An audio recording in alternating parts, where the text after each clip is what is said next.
सुप्रभात बच्चों, मैं हरिशंकर गुप्ता, सहायक आचार्य भूगोल, राजकीय महाविद्यालय तेजारा, जिला अलवर, राजस्थान। आज हम बीए भाग द्वितीय के द्वितीय प्रश्न पत्र मानव भूगोल में वातावरण निश्चयवाद की विचारधारा में कार्ल रिटर, फ्रेडरिक रैडज़ेल और एलन चर्चिल सैंपुल की विचारधारा का अध्ययन करेंगे। सर्वप्रथम हम आज कार्ल रिटर के विचारों का अध्ययन करते हैं। कार्ल रिटर ने अपने विचार वातावरण निश्चयवादी विचारधारा के पक्ष में प्रस्तुत किए थे। कार्ल रिटर का मानव भूगोल के विकास में महत्वपूर्ण योगदान माना जाता है। कार्ल रिटर भी एक जर्मन भूगोलवेत्ता थे।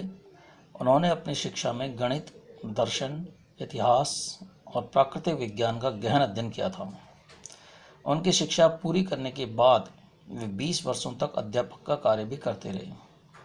रिटर की भौगोलिक अध्ययन में विशेष रुचि थी। उन्होंने तुलनात्मक अध्ययन द्वारा वातावरण का मानव और मानव का वातावरण पर पारस्परिक संबंध स्पष्ट करने का प्रयास किया था। रिटर के अनुसार प्रकृति द्वारा पृथ्वी की उत्पत्ति मानवीय आवश्यकताओं को पूर्ति करने के लिए हुई है। जिस प्रकार आत्मा के लिए शरीर की उत्पत्ति होती है, उसी प्रकार मनुष्य के लिए पृथ्वी की उत्पत्ति होती है। उनका मत है कि पृथ्वी और उसके प्रति विशेष रुचि के कारण उन्होंने मानवीय जटिल दृश्यों की व्याख्या में प्राकृतिक वातावरण की शक्तियों के प्रभाव का विशेष रूप से उल्लेख किया है। इन्होंने सन 1804 में पहली पुस्तक यूरोप की भौगोलिक, ऐतिहासिक और सांख्यिकी चित्रण को प्रकाशित कराया था। इसके पश्चात 2 वर्ष पश्चात उन्होंने यूरोप के 6 मानचित्रों का प्रकाशन कराया था। रिटर की सबसे प्रसिद्ध ग्रंथमाला अर्धकुंडे है। अर्धकुंडे नाम के ग्रंथ का प्रकाशन 1817 में होना शुरू हुआ था। इस ग्रंथ के 19 खंड थे। इसके प्रथम खंड में अफ्रीका और दूसरे खंड में एशिया महाद्वीप का वर्णन मिलता है। इस ग्रंथमाला के प्रकाश से रिटर को बहुत प्रसिद्धि मिली। सन 1820 में रिटर की नियुक्ति बर्लिन विश्वविद्यालय में भूगोल के प्रोफेसर पद पर हुई थी। उन्हें उक्त विश्वविद्यालय में भूगोल के प्रथम प्रोफेसर होने का गौरव प्राप्त है। प्रोफेसर के इस पद पे वे अपने जीवन के अंतिम समय सन 1859 तक पदस्थ रहे थे और निरंतर अध्यापन, लेखन और निर्देशन का कार्य करते रहे। सन 1827 में रिटर की भेंट हम्बोल्ट से हुई और दोनों विद्वानों ने अपने पारस्परिक विचार विमर्श द्वारा भूगोल के विकास में महत्वपूर्ण योगदान दिया। मानव भूगोल के विकास में रिटर के योगदान को कभी विस्मृत नहीं किया जा सकता। उनका मत था कि पृथ्वी और उसके निवासियों में परस्पर गहरा संबंध होता है, अतः एक के बिना दूसरे का वर्णन संभव नहीं है। इसलिए उनके मत में इतिहास और भूगोल कभी पृथक नहीं किए जा सकते। रिटर ने भूगोल के अध्ययन को मानव पर केंद्रित किया है। उसका मत था कि भूगोल को पृथ्वी तल का अध्ययन मानव को केंद्र मानकर करना चाहिए, जिसमें मानव और उसके इतिहास तथा निवास प्रदेशों के संबंधों का अध्ययन सम्मिलित किया जाना चाहिए। उनका मत था कि पृथ्वी पर होने वाले समस्त दृश्य कुछ नियमों द्वारा नियंत्रित होते हैं, अतः भूगोल के अध्ययन में किसी सिद्धांत को अपनाने की अपेक्षा तथ्यों का अवलोकन करना आवश्यक है। उनका तुलनात्मक अध्ययन करना चाहिए। रिटर ने अपनी आरंभिक रचनाओं में क्रमिक भूगोल को भी अपनाया था और भूतल का अध्ययन करने के लिए 4 प्रकार के उच्चावच बताए थे: पर्वत, पठार, मैदान और उत्तम भूमि। उसने इन वर्गीकरण का प्रयोग अपने प्रादेशिक भूगोल में भी किया है। रिटर का विचार था कि पृथ्वी पर होने वाली प्रत्येक घटना का कोई निश्चय उद्देश्य होता है, जिससे मनुष्य को शिक्षा प्राप्त होती है। उसने भौगोलिक अनुसंधान और खोज के लिए अनुभविक और तुलनात्मक दोनों प्रकार की विधियों का महत्व स्वीकार सिद्ध किया है। अब हम फ्रेडरिक रैडज़ेल के विचारों से अवगत होते हैं। फ्रेडरिक रैडज़ेल भी वातावरण निश्चयवाद की विचारधारा के पोषक थे। रैडज़ेल को मानव भूगोल का वास्तविक जन्मदाता माना जाता है। पहले उन्होंने प्राणी शास्त्र का अध्ययन किया और उसके बाद भूगोल में विशेष रुचि उत्पन्न हुई। भौतिक भूगोल में उन्होंने बताया कि मनुष्य सक्रिय तो रहता है, किंतु उसकी क्रियाएं इतनी प्रभावशाली नहीं होती जिससे प्रकृति में यकायक परिवर्तन कर सके। मनुष्य अपनी बुद्धि और विवेक से विकासोन्मुख प्रगति द्वारा परिवर्तन कर डालता है तथा विभिन्न जलवायु में सामंजस्य स्थापित करता है। मानव और वातावरण के पारस्परिक संबंधों में रैडज़ेल ने वातावरण को अधिक प्रभावी माना है। उनके विचार में विश्व के विभिन्न प्रदेशों में मानव का रहन सहन, उसके आर्थिक, सामाजिक, सांस्कृतिक और औद्योगिक क्रियाकलाप वातावरण की ही देन है। मानव के क्रियाकलापों को 4 प्रकार के भौगोलिक प्रभाव निश्चित करते हैं: शारीरिक प्रभाव, मनोवैज्ञानिक प्रभाव, भौगोलिक वातावरण के तथ्य और वे तथ्य जो मानव के वितरण और प्रवास को नियंत्रित और निर्देशित करते हैं। उन्होंने भौतिक तत्व में मिट्टी को सर्वाधिक महत्व दिया है। उनका कहना है जन समूह को उस भूमि पर रहना चाहिए जो भाग्य ने उसे दी है। ऐसी मिट्टी पर ही कानून के अधीन रहकर उन्हें मृत्यु का वर्णन करना चाहिए। उन्होंने अपनी पुस्तक एंथ्रोपोजोग्राफी लिखी थी। उन्होंने अपनी पुस्तक एंथ्रोपोजोग्राफी में 3 मुख्य तत्वों पर प्रकाश डाला है।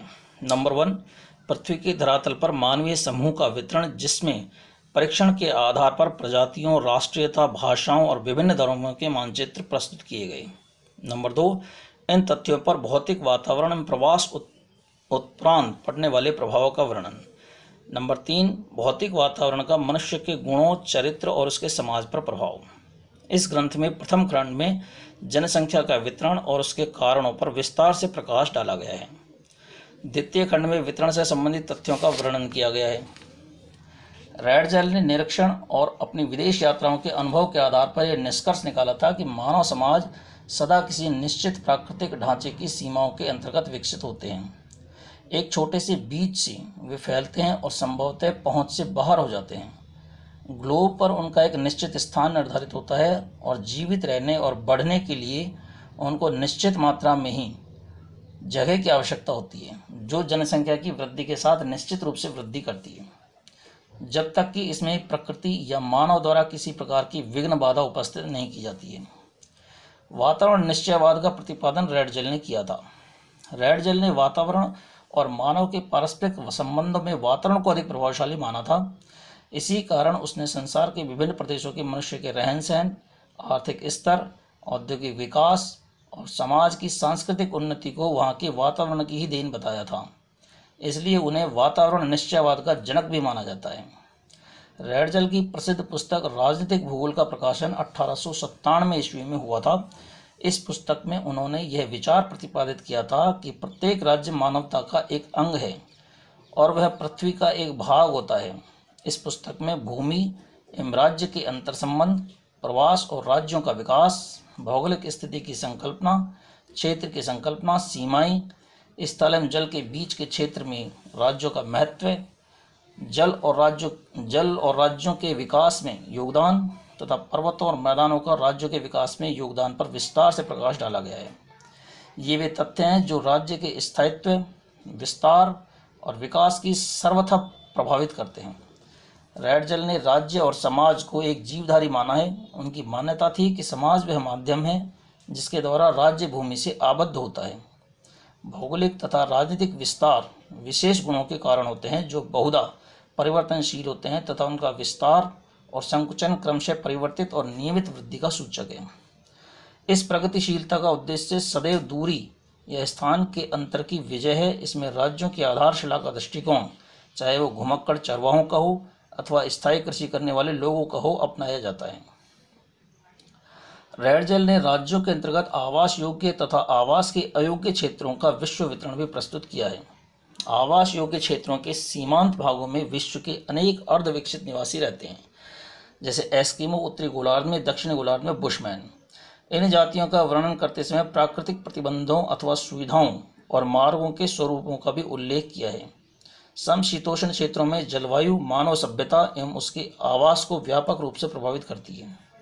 इसके विपरीत पर्वत एक प्रकार से सीमांत रेखा का कार्य करते हैं और मानव को शरण प्रदान करते हैं, किंतु सागर मानवीय प्रवास में सबसे बड़े बाधक माने जाते हैं। परंतु सभ्यता के विकास के फलस्वरूप अब यही सागर 2 या अधिक राष्ट्रों के बीच यातायात स्थापित करने के मुख्य राजपथ भी बन गए हैं। रैडजेल ने मानव प्रवास के लिए निम्नलिखित 3 कारणों को नियंत्रित घटक माना है। नंबर 1, स्थिति का पारस्परिक महत्व। नंबर 2, स्थान, चाहे वे केंद्रीय हों या ध्रुवीय। नंबर 3, समीपवर्ती जनसंख्या के कारण उत्पन्न हुई सीमाएं।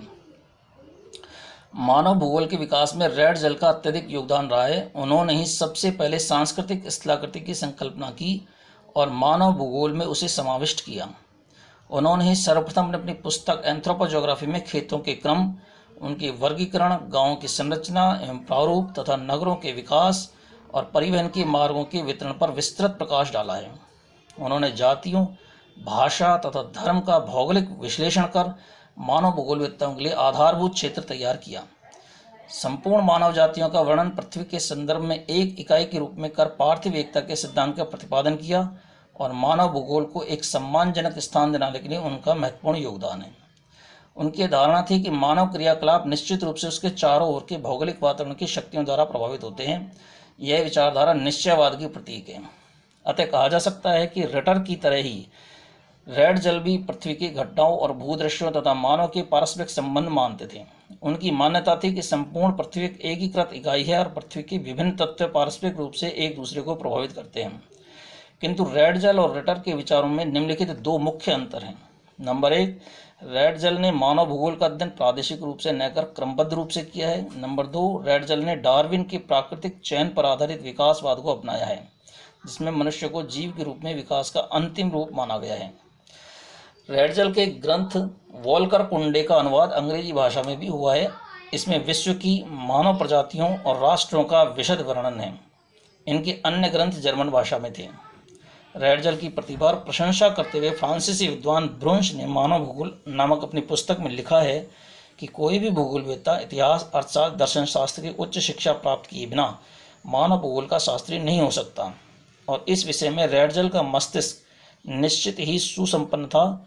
उनके विचारों का बाहुल्य था। उनके पास विचार फलप्रद थे। अब हम एलन चर्चिल सैंपल की विचारधारा का वर्णन करते हैं। एलन चर्चिल सैंपल भी वातावरण निश्चयवादी विचारधारा की ही पोषक थी। उत्तरी अमेरिका में मानव भूगोल का विकास कुमारी सैंपल, जो रैडजल की शिष्या थी, उसी ने प्रारंभ किया था। उन्होंने रैडजल की निश्चयवादी विचारधारा को पुष्ट करते हुए उनके विचारों को सर्वप्रथम अंग्रेजी भाषा में विश्व के सम्मुख प्रस्तुत किया। इन विचारों का प्रतिपादन सैंपल ने अपने विश्वविख्यात पुस्तक भौगोलिक वातावरण के प्रभाव में विस्तार के साथ किया है। इस पुस्तक में प्राकृतिक वातावरण का सर्वांगीण नियंत्रण प्रभाव मानव के क्रियाकलापों, जीविकोपार्जन, सामाजिक संगठन, रीति रिवाजों और उसकी संस्कृति पर विस्तृत उदाहरणों सहित प्रस्तुत किया है। कुमारी सैंपल ने मानव भूगोल को अस्थायी पृथ्वी और गतिशील मानव के पारस्परिक संबंधों का अध्ययन माना है। प्रारंभ में कुमारी सैंपल ने निश्चयवाद की विचारधारा को स्वीकार किया है। सैंपल ने अपनी पुस्तक में ही निश्चयवाद की पुष्टि इस प्रकार से की है: मनुष्य धरातल की उपज है। उसका अभिप्राय केवल इतना ही नहीं है कि वह पृथ्वी का बच्चा है और उसका धूल का कण है, वरन यह भी है कि पृथ्वी माता ने उसका पालन पोषण किया है, उसके लिए कर्तव्य निश्चित किए हैं, उसके विचारों को निश्चित दिशा दी है, उसके समक्ष ऐसी कठिनाइयाँ उपस्थित की है जिनसे उसे शक्ति प्राप्त हुई है और बुद्धि तीव्र हुई है। वह उनकी अस्थि और मांस में उसके मस्तिष्क और आत्मा में प्रविष्ट हो गई है। सैंपल ने आगे विवेचन किया है कि प्रकृति ने पर्वतों पर रहने वाले मनुष्यों को धातु के पैर दिए हैं, जिससे वह ढालों पर चढ़ता उतरता है। समुद्री तट पर रहने वाले मनुष्यों को कमजोर और नरम पैर दिए हैं, किंतु उसके बदले उसके सीनों और भुजाओं का विकास किया है, जिससे वे नावों की पतवार चलाता है। नदी घाटियों में निवास करने वाले मन को प्रकृति ने उपजाऊ मिट्टी दी है। वह उसके विचारों और आकांक्षाओं को शांत और नीरस तथा कठिन कार्यों से जकड़ देती है। पवन प्रताड़ित मरुस्थलों पर रहने वाले मानव अपने पशुओं को झुंड के एक स्थान से दूसरे स्थान पर ले जाता है। उनका जीवन अत्यधिक कठिन होता है। उसे पशुचारण के बाद बहुत अवकाश प्राप्त होता है। उसकी विचारधारा निरंतर कार्य करती रहती है। लंबे चौड़े वातावरण में रहने के कारण उसके विचारों में महान सादगी आ जाती है। रेगिस्तान में वह अकेला होता है। उसका एक ईश्वर होता है, कोई निकट प्रतिद्वंदी भी नहीं होता। इस प्रकार सैंपल ने प्राकृतिक वातावरण का नियंत्रण मनुष्य की केवल भोजन, वस्त्र, मकान और आर्थिक उद्योग पर ही नहीं, वरन उसके विचारों, भावनाओं और धार्मिक विश्वासों पर भी बतलाया है। किंतु कालांतर में सैंपल निश्चयवाद के पूर्ण समर्थक नहीं रही। उन्होंने मानव की सूझबूझ और उसके विवेक, कुशलता को महत्व देना प्रारंभ कर दिया। उनका कथन था कि बढ़ते हुए बालक को कसा हुआ कपड़ा पहनना बुद्धिमत्तापूर्ण कार्य नहीं है। इसी प्रकार मानव भूगोल को गणित के कड़े नियमों में जकड़ा हुआ विज्ञान नहीं माना जा सकता। अतः अपने दृष्टिकोण में परिवर्तन के साथ साथ उन्होंने भौगोलिक नियंत्रण के स्थान पर भौगोलिक प्रभाव का प्रयोग किया था।